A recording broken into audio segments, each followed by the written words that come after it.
lounging, son. All right, welcome back to the Comic Lounge. My name is Ryan. And I'm Manny. And today we're going to be talking about what are the best DC Elseworlds stories. Gotham by Gaslight. A Tale of the Batman, dude. I Brian think it might have Augustyn. been one of the first Elseworlds. Yeah. It might have been one of the first ones. I can't remember exactly what kicked off the Elseworlds. I'm a little upset that they didn't throw that logo on here for the. Yeah. This is a facsimile, obviously, which I'm really glad they did these. They've been doing some really great facsimiles at DC, and it's cool to see kind of. Sometimes there's nothing that ties it, but then there's other reasons why they do it, which is they've done. I don't want to say a sequel series because they've done other stuff in this world, but they have a new series called the Kryptonian Age that's got a couple issues out. That's fantastic, but it's so cool when they do this, and then they do it on the newsprint. So I wanted to talk about it with you. We got Brian Augustyn, Mike Mignola, P. Craig Russell, David Hornung, Michael Mignola. It's funny that they call him Michael. I've never seen anywhere that it says Michael, but great fucking comic. And, you don't often see Mignola work outside of Hellboy, right? Like there is some, he didn't do a ton of it. There's an X-Force issue that he did at Marvel. I know he did some other stuff at Marvel, a Rocket Raccoon. He's done some DC stuff. He did a lot of DC covers when they did those Elseworlds annuals. He did a lot of those covers, which are fantastic. But I remember seeing those, Another crazy little call out is Mark Waid was the editor on this book. Yeah. I mean, John Workman is a good letterer too. The only name that I didn't really know on this list is the colorist. Yeah, I'm not familiar with his work either, but the short of it, right, is you even get this intro by Robert Bloch, but it's titled From Hell. And why? Because this is basically Batman meets Jack the Ripper. This is Batman in the 1800s. What a great concept. Yeah, man. Off top. If you just say Batman versus Jack the Ripper, that's all you need to know. And I love this. I love this sequence too. It's so cinematic. It feels like an old movie, like a 1920s movie. It's also crazy because this is like a retelling of Batman's origin, but set against his backup. There's no crime alley. His parents and him are fucking on a stagecoach. They're fucking riding through, and they have this fucking criminal on the side of the road with his guns drawn, and he's robbing him. So it's a little bit different in that sense. And Bruce is left alive. We still get but this time we get like the bats flying around because which I thought was a nice touch, man. Very nice touch. And that's not really part of the origin. The bats don't come in till later when he is already been trained and the bat flies to the window. This brings in the bats much earlier. I actually kind of like it. It is. It's a nice choice. I love the coloring. I love the heavy use of shadows, which is super prevalent for Mignola this era. And seeing Bruce in just a silhouette, and then you get the bats flying across the moon. It's amazing. I love that. The bats. Yes, I remember the bats and the moon. It's so well written. Brian Augustyn is often overlooked, but he's written some fucking bangers throughout his time, Yeah, he was the co-writer on Flash with Mark Waid for a good chunk of it, and just fantastic, dude. And I think he was also editing Flash prior to joining Mark Waid as like the co-writer or plotter or whatever however you want to delineate the who did what in the writing sense. But he's done a lot of great stuff, man. This is the part that to me, every time I see Mignola's art done like this, it's very jarring. I'm not used to seeing it so bright, the coloring, because you're so used to seeing so much shadow. And here it's like yellows and stuff, their faces, there's little to no shadow in so many of these panels. I love that it's Sigmund Freud here too. Yeah, that's pretty crazy. So he's gone through his training. He's in Vienna, right? He even says that he was taught by him. So it's interesting to think of who he would have been taught by, going to the top people in the world. Yeah. And then you do it with a real person, being Sigmund Freud. I love that. My short time, you'll just have to trust me to be careful that I've been a good student. And so he's going back to Gotham. And I love that the narration is he's keeping a journal. Yeah. And we get it it's torn out from his journal. And then it's juxtaposed with the journal of Jack the Ripper. Look at this, dude. And then we immediately you kind of assume this Uncle Jake guy. There's something more about him. Yeah. Creepy ass fucking smile. I think that's the one thing is that, like, to me, it was pretty obvious what's going on, but like that doesn't take away from the fun of the story. No, but yeah, it was because it is kind of I think narratively they want you to think that because it's one of those situations where like when the reader knows more than the character, then it creates tension that way. But yeah, because he is acting very suspicious and he is drawn like very, like you said, there's something off about him. Yeah, from the minute you see him, right? Like a lot of sideways glances, like the one at the bottom. He's very cryptic and like there. Even Bruce mentions that there's he loves him, but there's always something off about his uncle Jake. And you got Jake and Jack, like. But you're also meant to think that this guy too, right? This Duke or a prince or whatever, he's going to the States to escape from some scandal, something to do with a woman, right? Yeah, that's kind of a red herring too. Yeah. Yeah. And then he's like, I thought I might also have to do more with the boy if you follow me. So he's like, there's all sorts of real strange. Why this stuff I've heard, and he's like, and then we get this guy, interrupting. He's like, oh, the captain would love if you joined him for dinner. And so now we're seeing Bruce kind of hobnob and, kind of leaning into the, rich playboy aspect of who he has to be while he's here. We hear mention of Alfred. And then we finally get back to the manor. I love the way that they did the manor too, right? Because like obviously you have to do it like old colonial. It's so bright again, like it looks like such a warm, inviting place, and it's so not what's gonna come from what Bruce is about to take over. Perhaps a relaxing dinner, a hot bath. Is it still here, Alfred? And then what's there? His fucking costume. So it's like we get thrown right into the mix. This isn't him just becoming Batman. Like he has already planned this prior to this prior to this comic starting.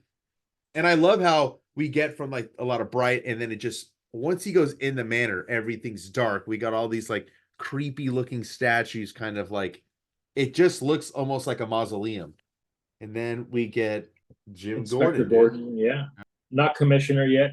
I feel like this year one came out before this, correct? Because I feel like year one was a big influence on this too, like the way that he's coming back to Gotham. I mean, I know that that's typical Batman, but just like the pacing of it seems very similar too. Sure, yeah. But what's interesting too is he's like, are you going to join the police force? Yeah, right.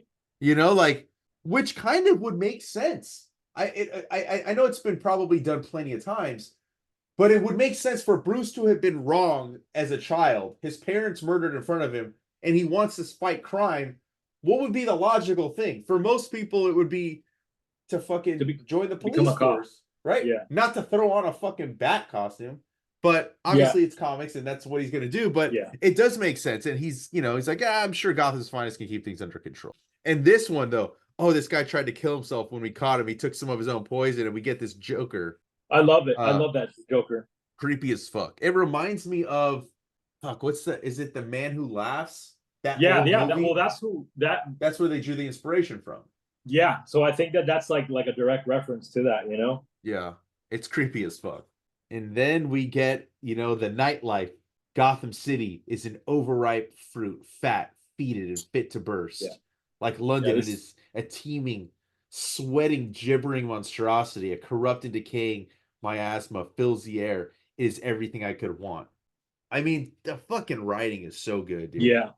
And I love that you get like this juxtaposition of Bruce's and Jack the Ripper's writing, and it's like how there's a similarity in that they're both probably fucking crazy, but just in a different way. And, they're both predators in just a different way. It's such a good book. I remember getting this early on in my comic book reading, like when I started getting into comics, because I think this came out like maybe 89, 90, something like that. This is the 90s. I think 90, so like 92. I was very young. No, I'm sorry, you're right. 89, dude. So I remember getting this around the time that I got heavily into Batman because of the Tim Burton film. And I think this was one of my first Batman books. I think my two big first Batman books were this and The Killing Joke. What a double whammy, bro. Yeah, that is a fucking double whammy. For an 11-year-old? Yeah, I was 3 with this guy. I didn't read this for a long time.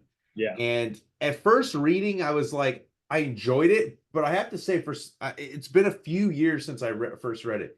I liked it this current time that I read it. And I don't know. It's great. I read it, and I hadn't read it in a number of years too, and I loved it. I fucking love this panel right here. Well, yeah, I forgot to mention before I flip, but I love how like we're introduced to Batman. We just see the shadow, and then Thud. here again, it's just he's all in shadow. We don't really see him. We just see the outline. We can tell that his costume is, there's a change. And the way he's fighting them, dude, is. But this part I love too. The aspect of his outfit is that you don't see Bruce's eyes ever in the costume. No. You like it's always. I mean, the movies you see it, right? Because like they just paint black around their eyes. But in the comic books, it's always whited out. Here, like, I don't want to say it's creepier, but like you're almost looking into this fucking psychotic dude's soul, because you have to be a little crazy to fucking dress up in a fucking outfit like this and fight crime. Yeah. Like the way he's kind of like draped in this like in the windowsill. Yeah, and then yeah, it's great, man. And the way he just like disappears. I love this too with the newspaper clippings. I really dug this as well, like it's a cool little aspect of it to see the way the city is like kind of taking over, all these things that are going on. Yeah. There's a mysterious creature spotted, body found. So you're seeing the opposing stories. Someone's killed, and then also Batman. And then it just like this is kind of hidden. This like young woman is brutally slain because like so many people are so enamored with this Batman, the character. And Bat haunts city. Is Batman killer? City gripped by fear. And party honors royal heir. Again, like the red herrings trying to throw off like Exactly. I love the coloring on these pages too. Yeah, same. It kind of is more what I expect from like a Mignola colored story. Same, yeah. Mignola is great at drawing Victorian era stuff too, man. He's a history he's very buff, good dude. at period pieces. That's a good way to put it. He's a history buff. He loves this kind of stuff. And again, Bruce, he's like really leaning into this stuff. He's on a date, but he can't remember her name. And they got and fucking Gordon's like, can you believe it, Bruce? They've got me set up here like a prize pony. Blast it. Doing tricks for all these rich and then he like gets cut off. He's like, oh, and he realizes like he's talking to somebody else that's rich too, And then look at this. They're talking about him being an 8-foot vampire. I love that that's what people would assume, especially like back then, that's what this creature is. Like early on in Batman, yeah. And Bruce makes his leave. I love that. I mean, it's so great that like the killer that's running a rampant in Gotham would be Jack the Ripper. Like he's made his way over from London. Yeah. And that's why the red herring that we're given kind of, you could be like, oh, maybe it is him. If it was happening there, it had to have been somebody that got to Gotham. It could have also been somebody that came earlier. Right? Or a copycat, or a copycat. What I love this sequence is great too, man. It's like very, very much like a Hitchcockian, like sort of old school, like thriller. You got like the Well, yeah, you have the killer with the clock, right? And then she looks over her shoulder, and the hand over her mouth is all shadowed out, and then you see the knife with the blood with the stark white, and then this dude dragging the body, and then the blood coming like that. And then, you got the journal from Bruce, and he's like, I can't help wonder if I've made the right decision undertaking my mission in this manner. Certainly have struck fear in the heart of the criminal element. But at the same time, dude, like, the Ripper's running rampant, right? And people don't even know what to make of him. Do they think like, is he a force of good? Is he a killer? And then this dude, I love how Batman, he comes to fucking stop it, but he's too late. And Jack gets away, and then we see that, Inspector Gordon's receiving the postcard from Jack the Ripper, which I really love this. The lettering here, Yeah, it's so good. No whore is safe, even if she don't take money. Haha, yours truly, Jack the Ripper. I like the backwards E's. Again, the thought balloon. I love the way the thought balloons are drawn here. Yeah, me the too, man. Bubbles. Again, that's John Workman, man. He's a pretty good editor, letterer. And now, like, they think it could be Bruce, because he just came back from overseas. I love this right here. Him looking over, and we see the cop leaning against the clock, which leads to the Batcave. This whole sequence is great too, where they find a knife, and now definitely something's up, because we as a reader know that Bruce is definitely not the killer. Right, and who planted it? Who would gain anything from planting it on Bruce? And if you've been paying attention, right, like we haven't seen the person mentioned much again from the beginning, but somebody has to gain something from this, right? I love this like old courtroom, right, where he's being like basically taken apart, Ripper said to have medical training. And so my relationship with my father, the doctor, is invoked, which again makes sense. Like it's such a smart tie to Yeah, of like why they could even think it would be Bruce. It's brilliant. And then this newspaper, dude, like he's not even worried. He's like, yeah, I'm not guilty. They have no case. But yet he's fucking sentenced to hang. Jury finds socialite guilty in record deliberation. Like everybody's just so stuck on him being Jack the Ripper, and he's being taken off to Arkham Asylum. You see, it's kind of like a dungeon. I love that because it's, again, like this is hay in the fucking cell. And so what happens is he gets Inspector Gordon to give him a bunch of the clues. And so now he's going to try to figure out who while Jack the he's Ripper locked up, could yeah. be. And then we see Jack off in the shadows, like he's waiting to strike, but he doesn't do it because he's got to let some time pass because everybody thinks it's Bruce. And like, if another killing happens, they'll know that they have the wrong person. And we didn't mention it, but his uncle Jake is his attorney in this too. Well, he's not really his uncle. He just called him that because he was a friend of his father's. But Friend of the family. Yeah. yeah. But you see like Bruce's hair is starting to become unkempt. We got the stubble on his face. It's October 29th, so we're building towards Halloween, which is a nice touch, Yeah. And you're seeing he's in here for days too. October 21st, 2 days later, he's still writing. He's like, it's still a puzzle with a million pieces, no clue to the finished picture. October 26th, Jake stops by. Everybody's so content that they found the killer.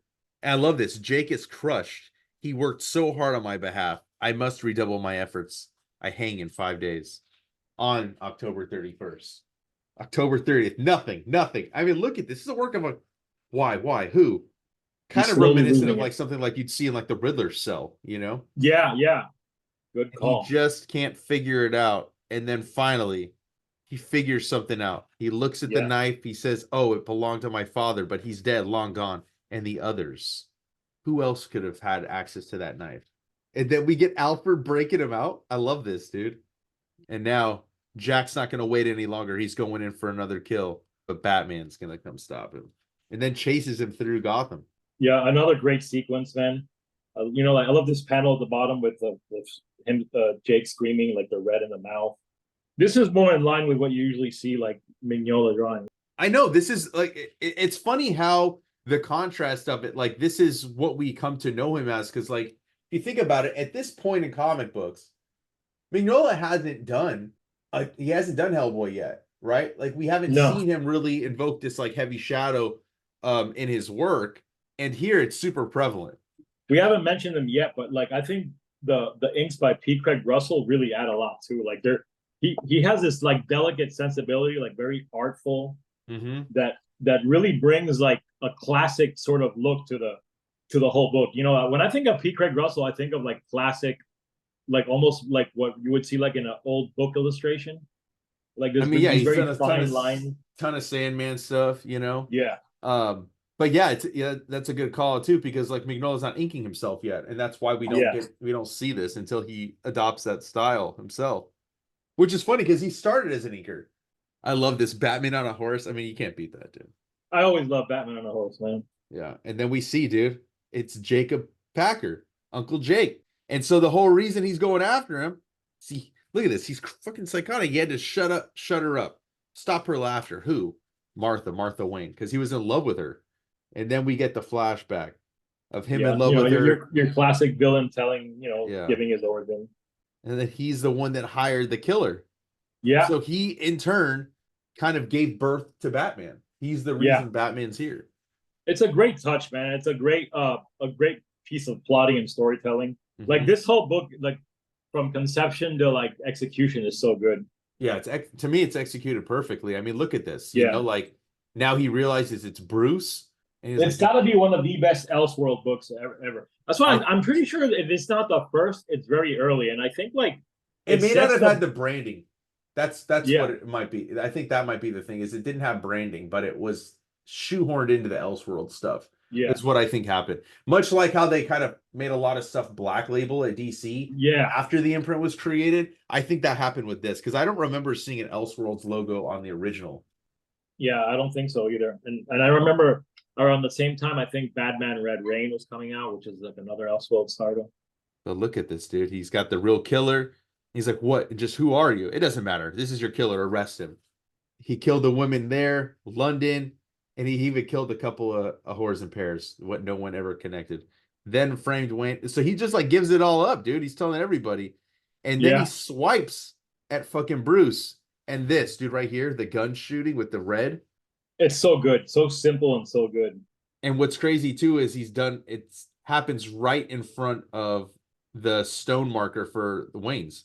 Yeah, good call too. Yeah, And Batman disappears into the shadow. And then we end on this amazing panel of him on the gargoyle. And then we get a juxtaposed with these his origin with the bats flying against the moon. Such a great comic, dude.